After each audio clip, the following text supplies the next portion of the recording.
All right, thank you all for being here. I'm going to get us started on time. My name is Diana Gamzon, and I'm the Executive Director of the Nevada County Cannabis Alliance. The Alliance is a member-based trade association representing over 400 members. We advocate for reasonable regulations that allow for responsible cannabis farmers and businesses to enter the statewide regulated cannabis market. Our goal is to promote a culture where best management practices and environmental stewardship are at the forefront of our small farmers' cultivation techniques. We advocate in a way that upholds the unique values of Nevada County and also protects our small farm heritage. We are at a pivotal moment in the history of cannabis in Nevada County, and this is a critical election for our futures. Farmers will soon have the opportunity to come out of the shadows, be proud of their craft, and join other respectable businesses in our community. The acceptance and the future of our industry is in the hands of our elected officials. Will we take 2 steps forward or 2 steps back? The June 5th vote matters, and it is essential that everyone comes out to vote and encourages your neighbors, friends, and family members to also make their vote count. The June 5th vote will be a mail-in vote, and so look for your ballots on, when will those ballots be going in the mail? First week in May. Thank you very much. First week in May. I'd like to invite everyone to please join us at our upcoming Alliance events.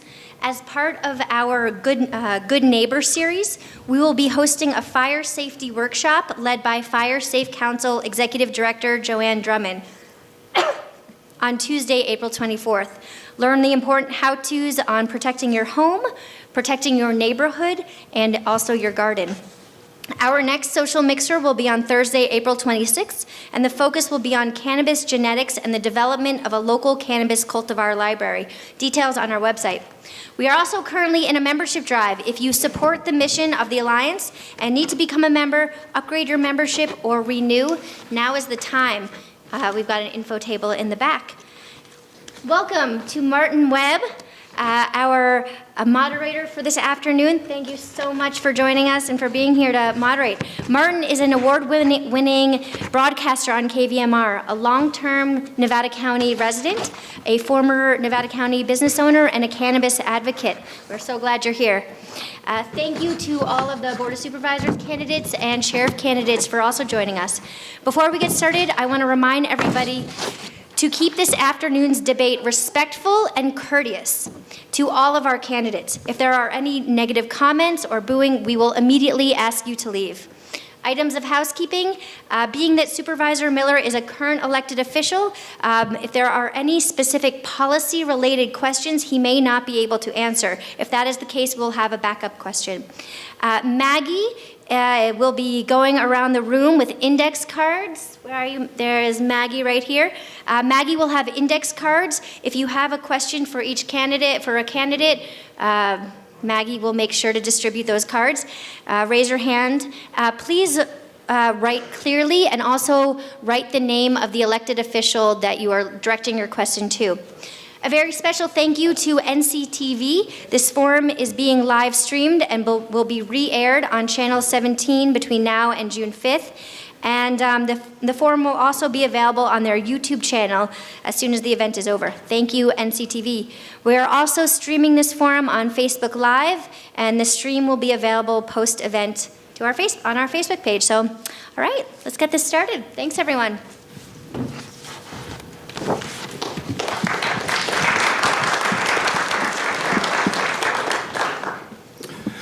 Please make sure to silence all your cell phones if you haven't done so already.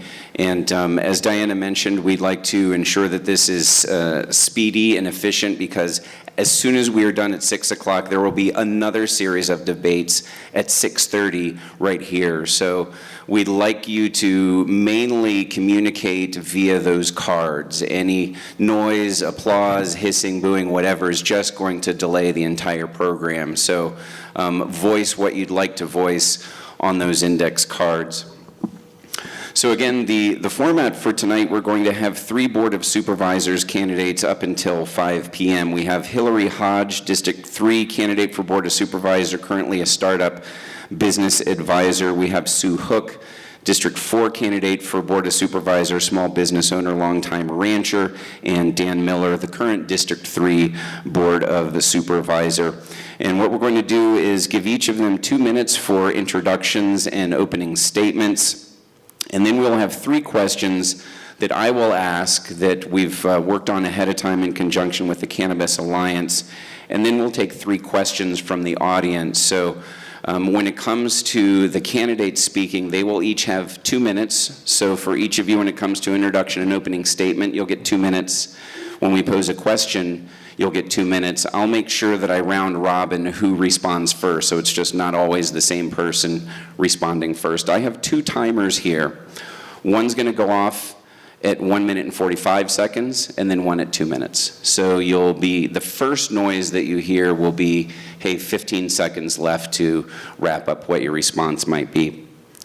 And again, when you're submitting your questions on the note cards, please write as clearly as possible, because there's nothing like having a really good question and we can't tell what it is. So please make sure that you communicate and get those questions to us. So first we'll have introductions, opening statements. I'll start in alphabetical order by last name.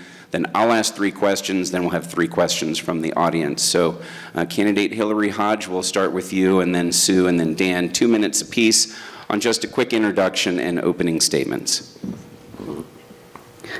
Good afternoon. Thank you everyone for being here. Thank you to the Cannabis Alliance for hosting this, to the Nevada Theater for having us, and for KVMR and NCTV for helping to get this out to the public. My name is Hillary Hodge, and I'm a candidate, your candidate, for District 3 Supervisor in Nevada County. We are at a crossroads in Nevada County, and I am offering a fresh perspective. I have worked really hard to help small businesses start up and remain viable in a changing economy in our community. As the executive director of Sierra Commons, I have helped a number of small businesses navigate a changing economy, and I am really excited for some of the things that are coming forward in Nevada County, particularly in the cannabis community. Cannabis is not an emerging economy in our community. It is integrated into the entire fabric of our economy. I sit on the board of the Nevada City Chamber of Commerce, and our business owners know that the cannabis community is alive and well and is a participant in our economy. And it's important that we follow up with a reasonable ordinance that helps to integrate the people who want to be integrated into this economy in a way that makes sense for our community, in a way that makes sense for business. I'm also an advocate for several other things in our community. We need to have affordable housing for our entire community in Nevada County, and it needs to be a priority. In Grass Valley, where my district is, 53% of dwellings, more than half, are rentals. Rent prices in our state and our community have increased at twice the rate of the national average. We need to support small businesses because they are the backbone of our rural economy, and we need high-speed internet in our community. Those are my priorities for Nevada County, and I will be excited to be your representative. Thank you. Now, Sue Hook, quick introduction and opening statement, 2 minutes. Thank you. Oh, thank you, and thank you all for coming this evening. I'm Sue Hook, and I'm the candidate for District 4 Supervisor, and humbled and honored that I'm uncontested in this race. My job is going to be to support the people here in Nevada County. That's why I ran. I love this place. I was born and raised here. My family's ranched here. We've been here since the 1800s. So I'd say we've been a bit sustainable and still doing business here. And I have a passion for that. Agriculture has been a huge part of my life here. I've been active in the county. I've been on the Agriculture Advisory Commission. I'm on the Resource Conservation District Board, and I'm on the Municipal Advisory Council right now in Penn Valley. I'd like to say there's so many things that we have here. We're unique and a very special area that we live in, and I think I want to be clear that we want to stay that way. I believe the people, that's why people moved here. That's why people want to live here. And so that's going to be my job, is to keep us engaged that way. I find the biggest part of the issues in the community is we split ourselves in so many directions. I believe my job is going to be to help us engage that way. I think we need to mitigate issues. We need to talk about issues. We need to quit being on two sides of the fence and work together on issues. That's the only way we're going to get things accomplished here. Whether you're in agriculture, whether you're in small business, whether you're dealing with the state of California, that's where the biggest challenges come. And sometimes we have to work as a group and push back. We have to work together, though, to get these things done. So I'm not going to make promises about what I can fix and what I'm going to do, but what I'm going to promise is I'm going to be here for the people in Nevada County. That's going to be my job, is listening to your needs and then being able to work with all the people in Nevada County to come up with a solution. So I thank you again for all coming this evening, and I look forward to your questions. Dan Miller, 2 minutes introduction and opening statement. Thank you. Good afternoon. I'm Dan Miller, and I am the Nevada County District 3 Supervisor. I'd like to thank the Cannabis Alliance for sponsoring this forum, and I look forward to today's discussion. And my opening comments are going to be centered around cannabis because that's why we're here this afternoon. You know, cannabis has been identified as a priority A by the Board of Supervisors.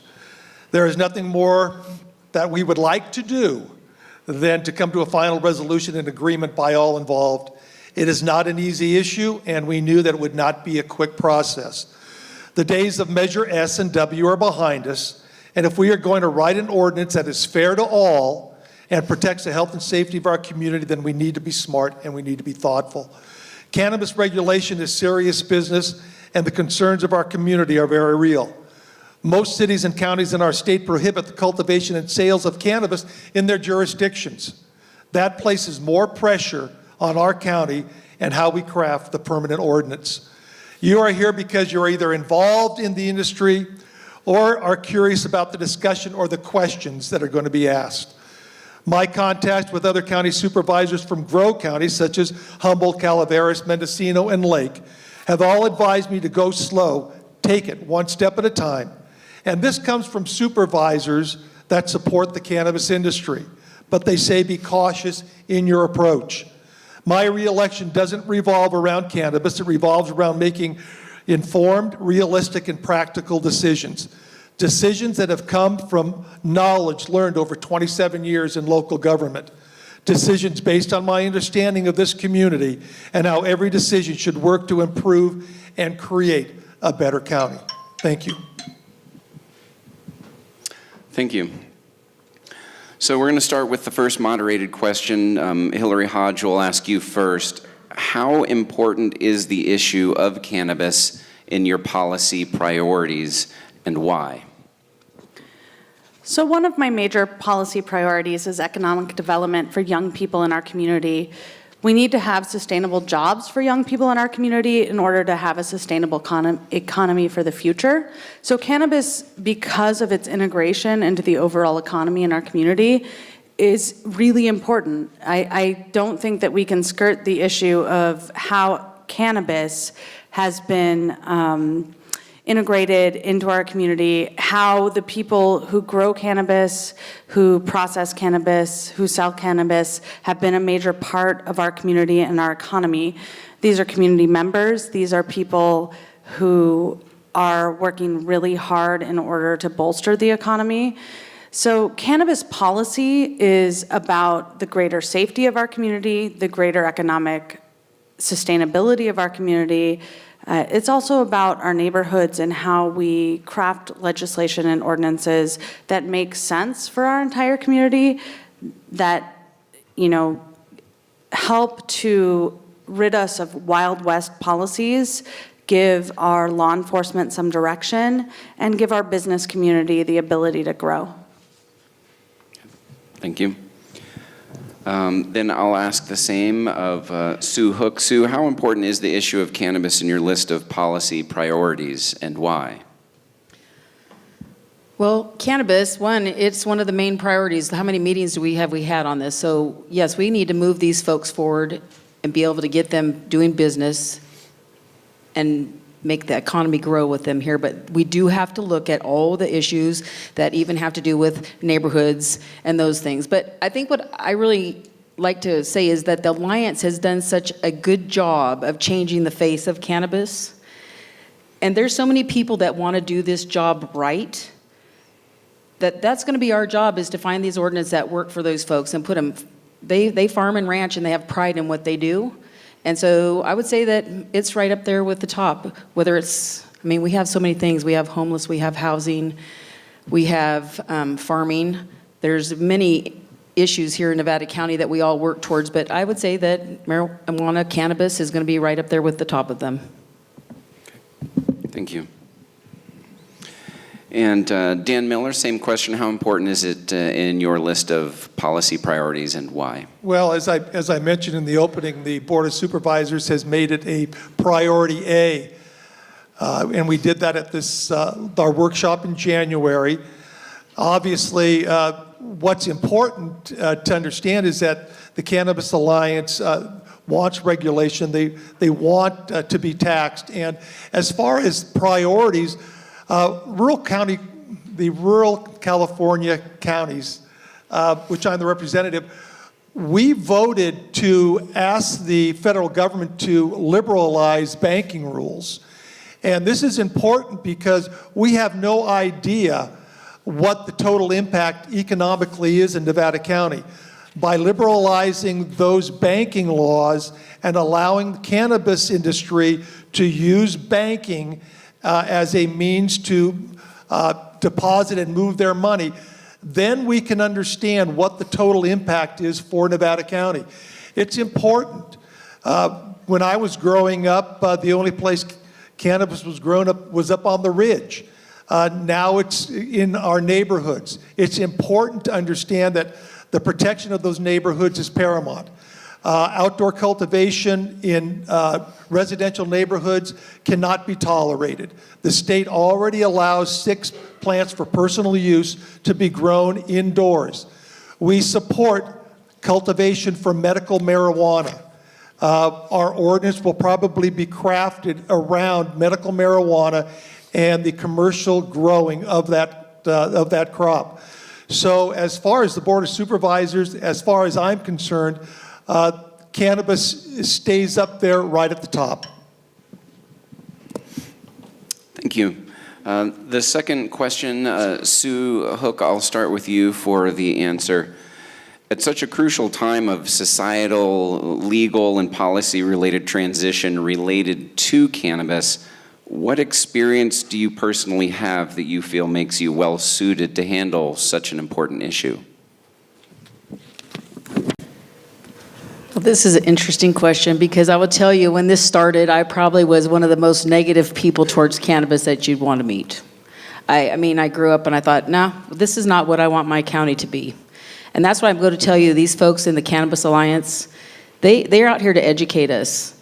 So I have learned a lot. The medical side of this, I am so intrigued. And I will tell you, every night now when I watch TV commercials about pharmaceuticals and all the things that might happen to you if you take it, it gives you a second thought about the medical side of cannabis. So I don't grow it. I have not bought it. I don't smoke it. But I certainly see the validity of the medicine side of this. Forrest Hurd, his story is incredible, and visiting with him on more than one basis is great. Wade Lair, there's some people that are so knowledgeable. Patty, Patricia. So I think part of it is opening up your mind and educating yourself. So I'm not going to say I'm an excellent person, but I'm going to say that I have an open mind and I'm willing to learn, and I think that's what we have to do. I think we have to keep teaching and educating the people in the community, and I think that that's another part. Just by me being able to learn that, I know there's other people that can do that as well. Again, go home and watch a commercial. Thank you. Dan Miller, then the same question. What experience do you personally have that makes you feel well-suited to be able to handle such an important issue at this crucial time of transition? Well, again, I'm a product of the 60s, and back in the 60s, the THC levels in a joint are nothing compared to what they are today. I've been in this community since 1962. I understand the history of cannabis cultivation here. I understand the history of cannabis throughout the United States. Talking and dealing with people who have used cannabis, people who have used and then stopped using it for some purposes, it's intriguing to understand their stories. I, like Sue, believe that there are medical applications for cannabis that need to be explored. In some respect, I would like to see some leniency in federal drug standards so that we can do more research and look at the medical applications. I have family members who have had to use it for medical purposes for pain rather than dealing with the opioids that certainly cause about 60,000 deaths per year in the United States. So what qualifies me? I'm not going to tell you my age, but at the same time, I just have a long history in this community and understand the dynamics that have gone on and the culture that has developed here in Nevada County. Thank you. And lastly, Hillary Hodge, what experience do you personally have that you feel makes you well suited to handle such an important issue at this time of transition?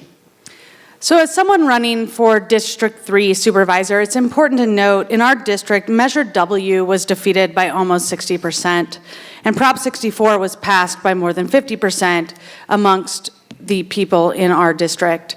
So the people in our district have a very clear mandate about how they feel about marijuana.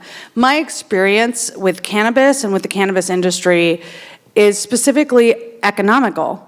We have a very important economic driver in our community, and we have a community that is ready and willing to get business licenses, who are ready to be a part of the mainstream economy, who want to be integrated into the major fabric of Nevada County's economy moving forward, but they need an ordinance that's sensible, they need an ordinance that's reasonable.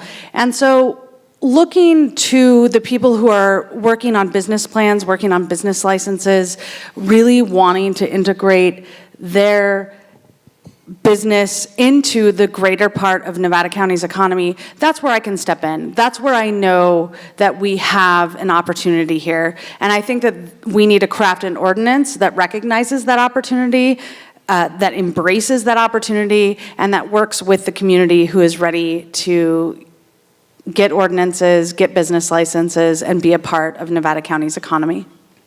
Okay, thank you. And I want to remind folks that the next question is going to be the last question posed by myself. We do have the ability and encourage everyone to write your own questions on the cards. We have time for 3 questions from the audience. So again, where's Maggie? Maggie's in the back there, so raise your hands if you would like something to write with and need a card, or if you have a card with a question. The third question, I'm going to start with Dan Miller for the answer. With the federal government mostly deferring to state law and state law deferring in large part to local policy for regulations and enforcement, the county retains a lot of control. What specific visions do you have for local cannabis regulations and enforcement over the next 4 years? For example, licensing, dispensaries, taxation, or prohibition? Well, currently the county is working on an environmental impact report. That's CEQA. It's not a document that we can fast track. It's not a document that we can streamline. I see cannabis being moved into areas of ag, away from neighborhoods, and away from negative impacts that might be associated with outdoor cultivation. It's interesting to note that we always bring up Measure W being defeated and Prop 94 passing, but we also have to remember that Measure S also lost, which was the growers' initiative, and it lost 60% to 40% also. So our community is really divided and on this issue, and my vision in the next 4 years is to craft an ordinance that initially answers the question of cultivation. Where are we going to cultivate it?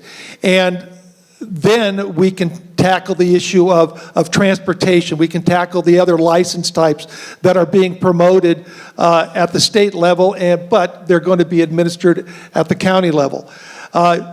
We need to deal with the cultivation issue first.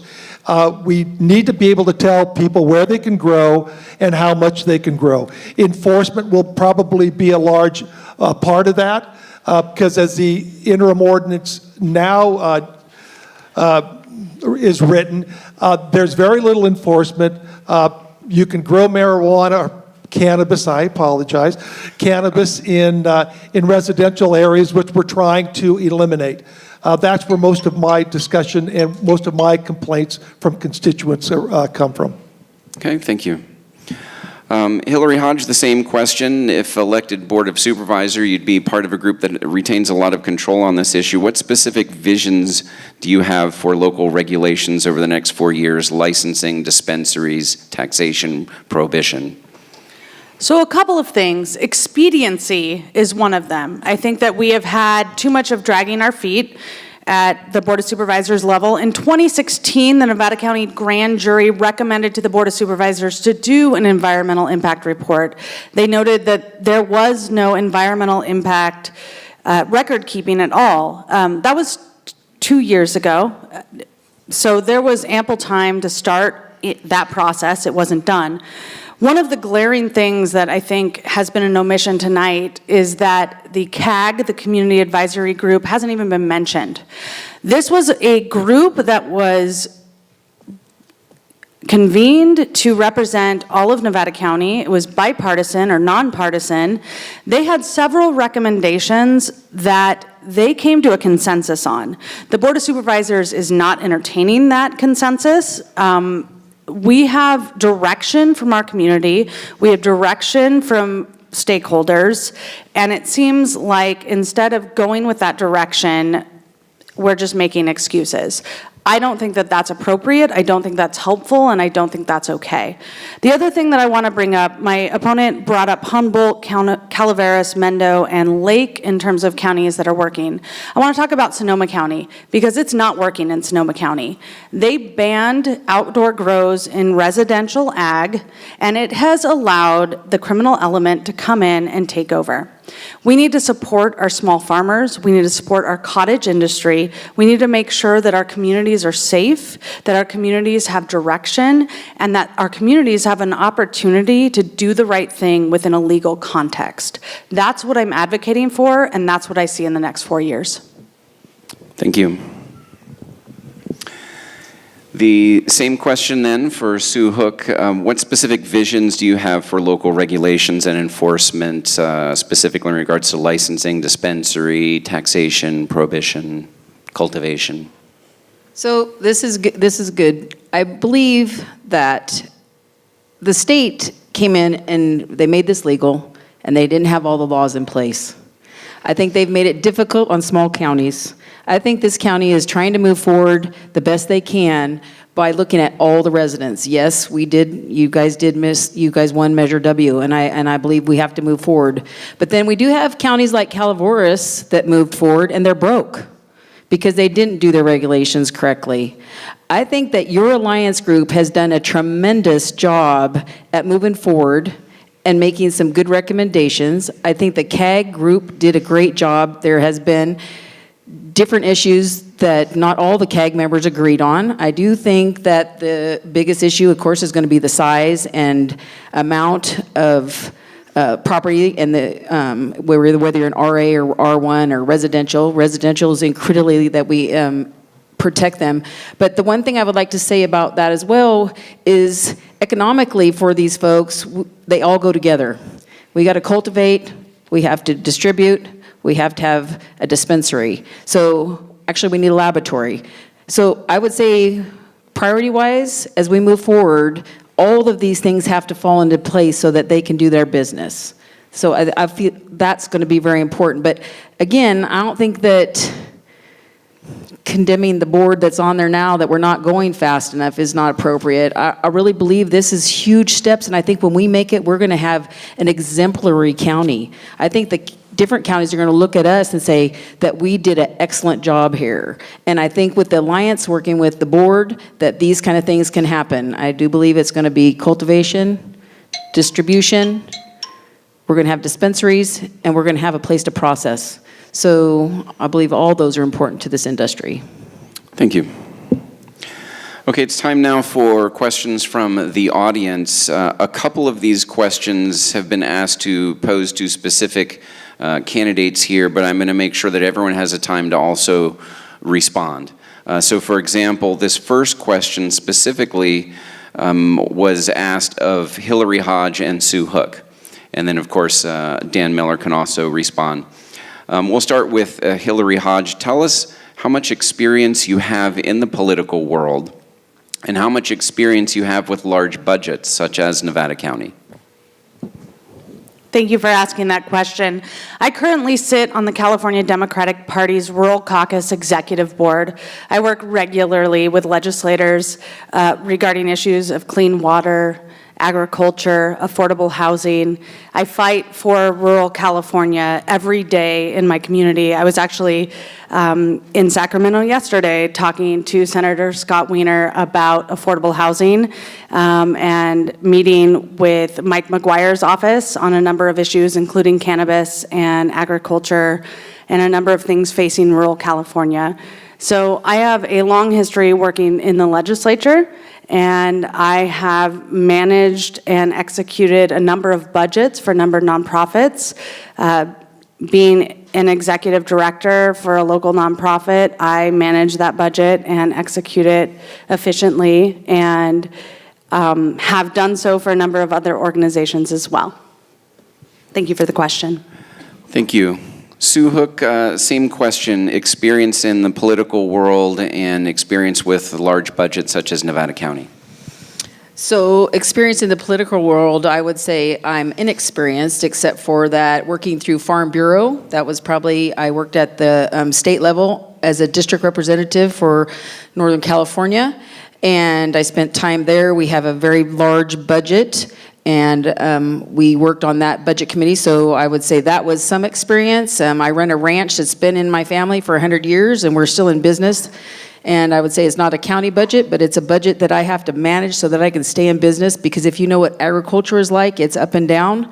Right now, the cattle market's in the tank, but there's ways you have to make your budget work, not outside of your budget.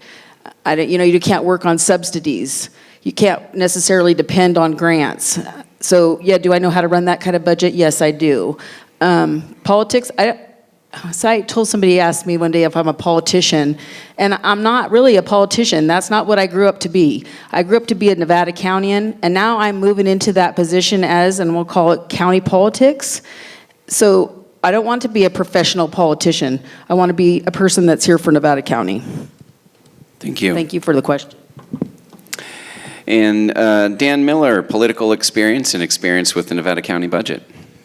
I've been in county government or local government for 27 years, 16 years on the Grass Valley City Council, 4 years on their planning commission, 4 years on the high school district board of trustees. I've gone through 16 budgets with the city of Grass Valley.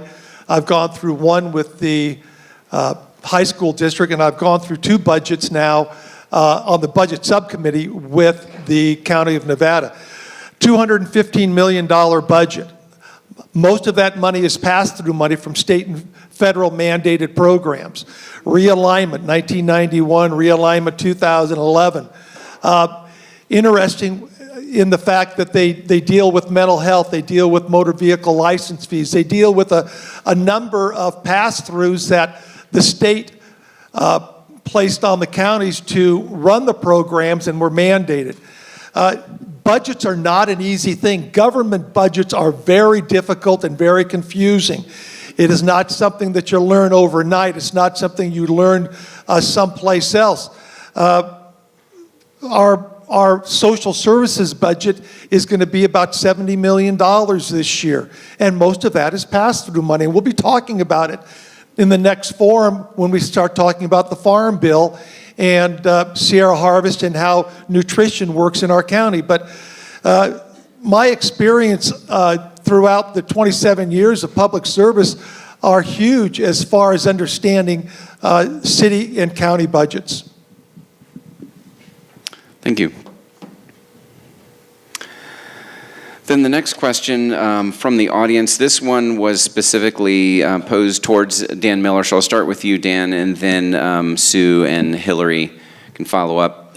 Dan, if you saw a beneficial economic partnership between medical cannabis and the Sierra Nevada Hospital complex, would you take a political stance of challenging the federal Schedule I designation?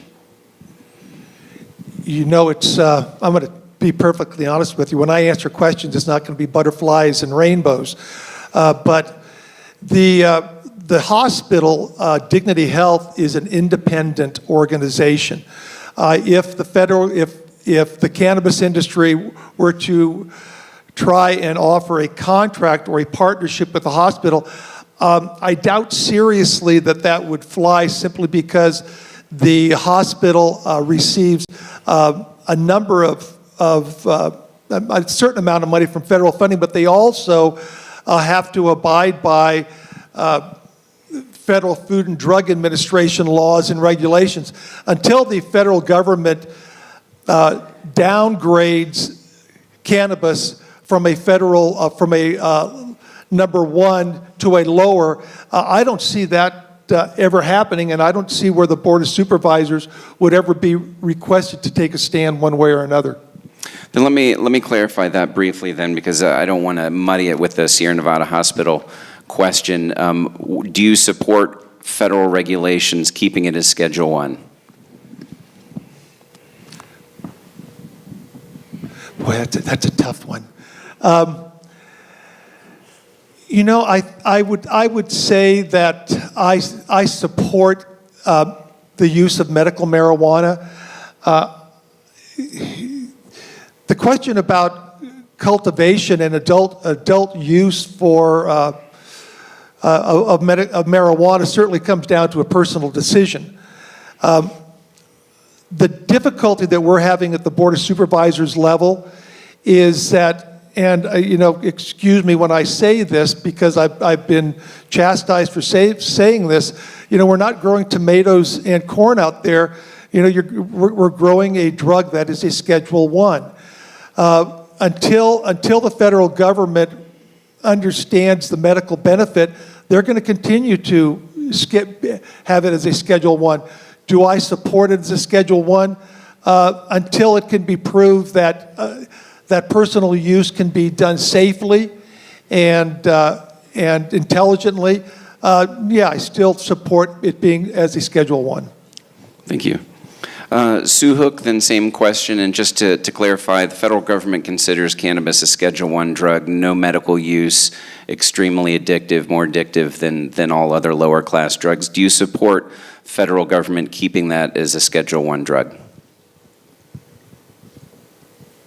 Okay, this is a good question. I've been, and we've talked about this a million times about what I think about adult use versus medical use. I'm sold on the medical side of this. I have a hard time with I see what a powerful drug this is and how it's helping people. I mean, now that I've seen people with cancer, I've seen people with MS that are using it. I've seen people that are using this with, well, cancer is a huge one, but look at epilepsy, those things. So I find, to me, this is a powerful drug.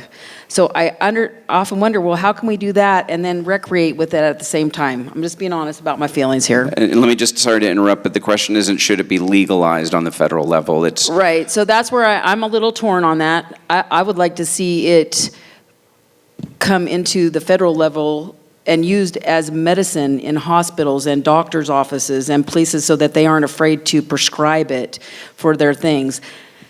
So I guess I'm on the fence. I'm on the fence. I think that federally, they ought to be able to let people turn in. They've been doing great. What do I want to use? I mean, they've been doing these research projects. They have classes, but then the pharmaceutical companies keep the cannabis locked out of that. So in that case, I would like to see it changed. But am I ready for it just to be all for recreation? I'm not sure. So I guess I'm going to ride the fence on that one. Is that a politician thing? I think it might be. Well, part of the issue with Schedule I is that it is extremely difficult to do any research, period. And that's where I would say we need to change it, because I believe research needs to be done. I see this as a future to some of the medicine we use. Like, again, we all watch what it's doing with cancer patients. I would much rather take that than opioids for pain myself. Thank you. And for candidate Hillary Hodge, the same question. Do you support Schedule I status on the federal level for cannabis? I do not. I do not think that cannabis should be a Schedule I drug at all. I think that the original question that you asked, the first question that you asked to my opponent, was really about advocacy. Will we have a candidate, will we have a supervisor who is willing to advocate for this, for cannabis, for medical cannabis, for recreational cannabis? Can we have someone on our Board of Supervisors who is ready to fight for this issue at any level, whether it be state or federal? I am ready to fight for this issue. I think it's really, really important. I think aligning the state of California's will, our local ordinances, and the federal government is really important. One of the things about being elected is that you now have a platform and a mouthpiece in order to advocate for your community. I would advocate for my community. Thank you. Let me check to see how we're doing on time, to see if we have... Okay. We'll at least do one more question, maybe two. We'll start this question with Sue.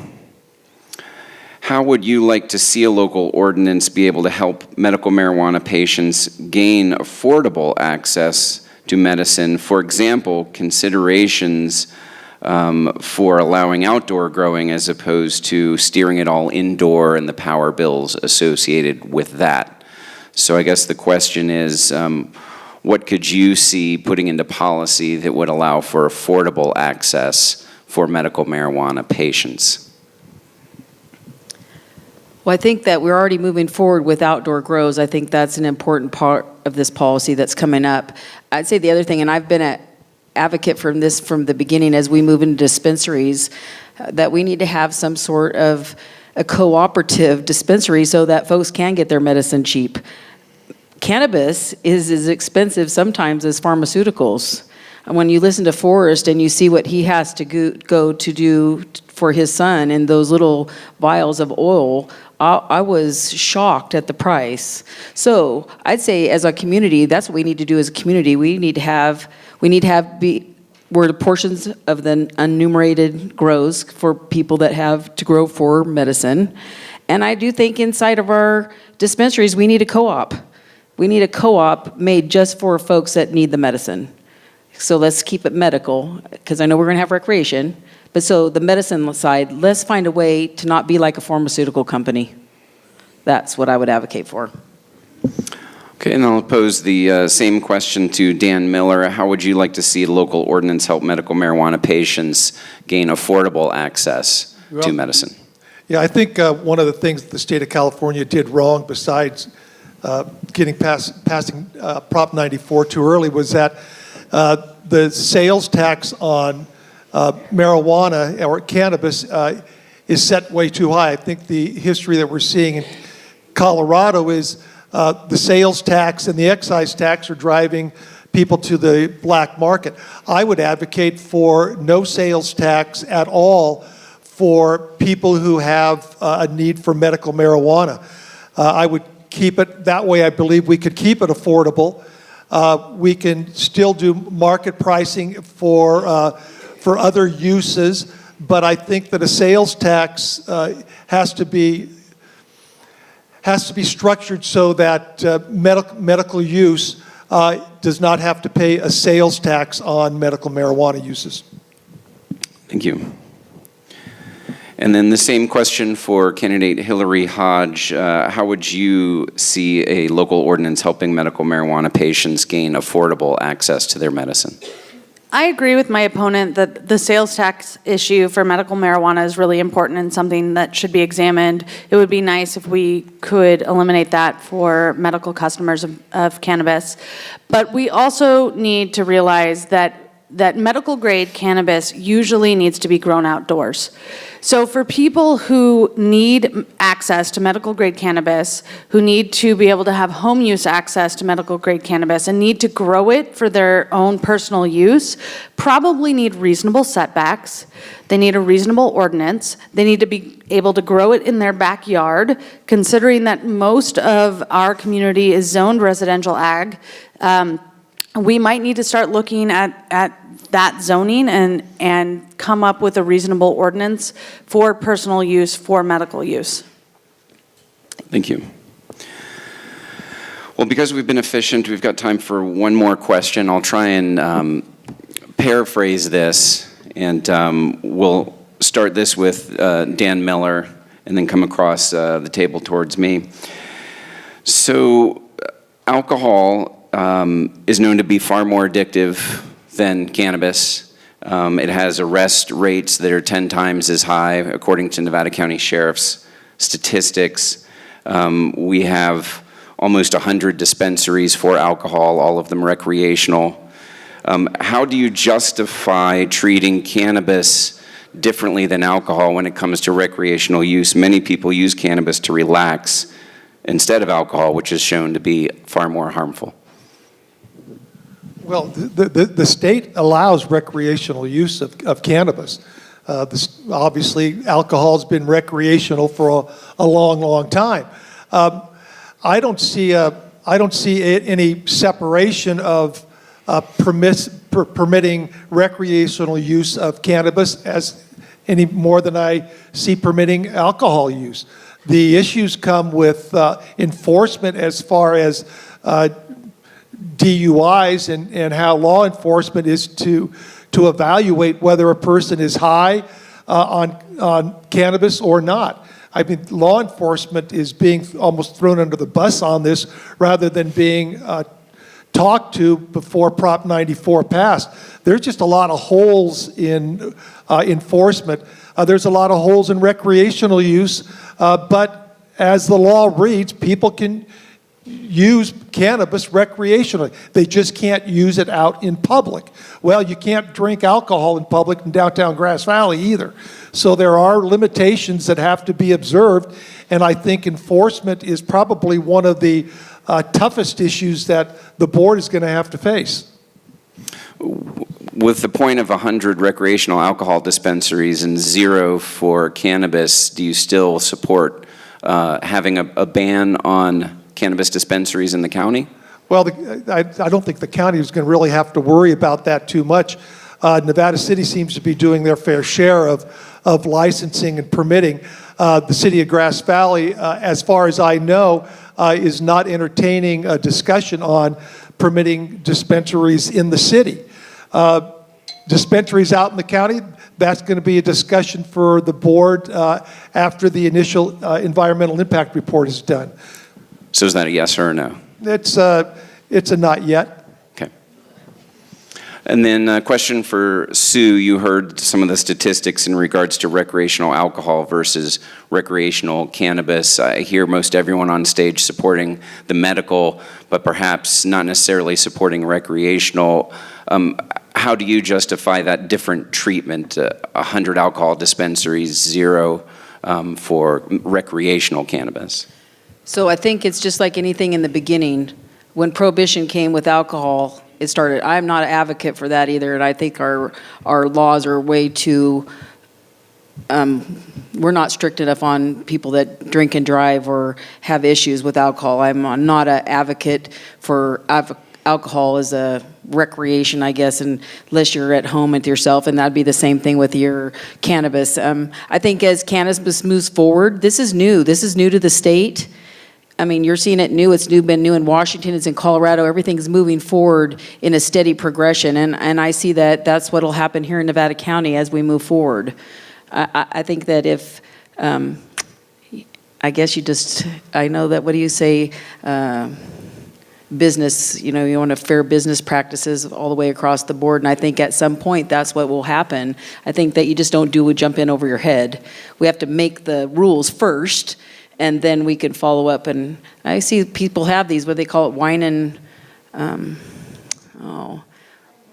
Yeah, they have all kinds of things. So, I think everybody will be creative with this as well. I think you're seeing that in some of the places like Humboldt and places. They have that already. So we just have to move forward. And I think Nevada County will do a good job in making the ordinance so that these guys can do business. And whether it's tourism or anything that comes with it, I don't think they'll be sanctioned away from that by any means. Okay, thank you. And then lastly, for Hillary Hodge, the differences between alcohol, cannabis, alcohol's given a lot more opportunity for recreational use in the community, cannabis not so much. What are your feelings in justifying that difference at this point? Yeah, there are a lot of risks in sobriety alteration. And I think that that's something that's really important. I think people need to drink responsibly as much as they smoke responsibly. I think that we can come up with some pretty clear regulations on that. I think that having a dispensary in our county would be okay as long as we were able to make clear distinctions with regard to what is within the law and what is outside the law. I think one of the biggest issues that our law enforcement officers face right now is that this is the Wild West. There's a very unclear indication about what legal cannabis looks like and what illegal cannabis looks like. We have an industry, we have a membership of our Cannabis Alliance that is ready to come out of the darkness, to do the right thing, to clear up what legal and illegal looks like so that our law enforcement officers can do the right thing. I think making a clear distinction, providing guidance, allowing for a dispensary with clear guidelines, with the safety of our community in mind, is a great step forward. I think that's really important to our community and to the safety of our community.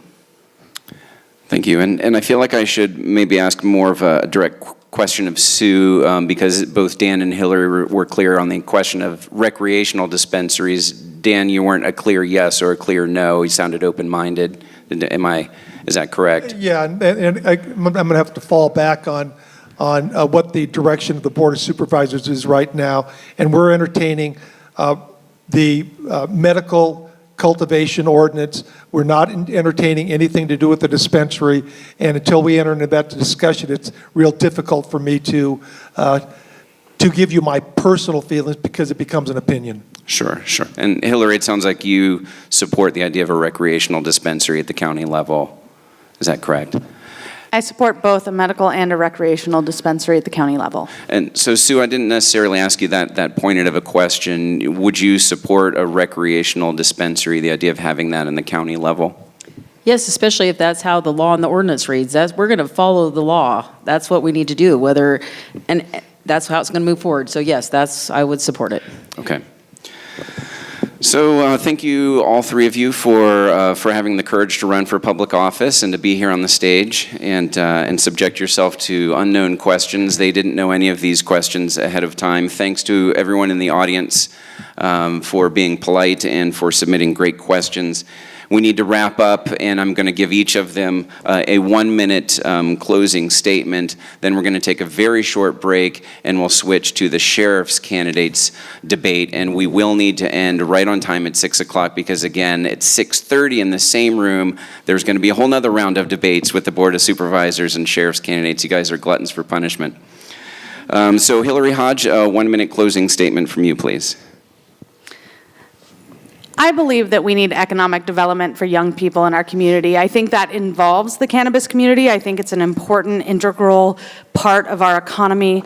I want to see affordable housing so that young people can live here, so that our fixed income seniors can stay here, so that our workforce can thrive here. Nevada County is my home. This is the place that I want to live for the rest of my life, and I want to see it thrive forever. That's why I'm running for office. What I am promising is a fresh perspective for Nevada County. I'm Hillary Hodge, and I'm the future of Nevada County. Please vote for me for District 3 Nevada County Supervisor. Thank you. Sue Hook, a 1-minute closing statement for our audience. So first, I'd like to thank you again for all coming. I think this has been an interesting conversation. I think that we have to keep on moving forward and educating each other. So let's have those conversations. I encourage people to come up and introduce themselves. I keep learning through this process, and by me learning through this process, or you learning through this process, we can help another neighbor learn through this process. I think that's going to be the most important thing that we can do as a community. We talk about all this, we have to remember there's other parts of the community. It's not just this part of the community. We have to bind together and come to some sort of solutions together so that we can live in harmony. That's the main part of living in this county is the community. We need to keep getting back to that. I can't tell you enough how that is important that we all work together. So that's what I'm looking forward to working for in this county. I think I'll make a good supervisor. I think I'm a good listener, and I look forward to hearing from all of you with any of your questions and concerns, and we can move forward and have a conversation. Thank you. Thank you. And lastly, This Supervisor Dan campaign- Miller. Yes, Sorry. I'm sorry. Yeah, this campaign isn't a one-issue campaign. It's not only about cannabis, but it's about housing, it's about affordable housing, it's about high-speed broadband, it's about jobs. As a county supervisor for the past 3+ years, I have been involved in all of those issues. Right now, I sit as the chair of the Regional Housing Authority. We are on the edge of, for the first time, the Regional Housing Authority and Nevada County partnering on a low-income affordable housing project in Penn Valley. Why? Because the county has to provide infrastructure. That's how we attract jobs. We attract jobs by making available housing.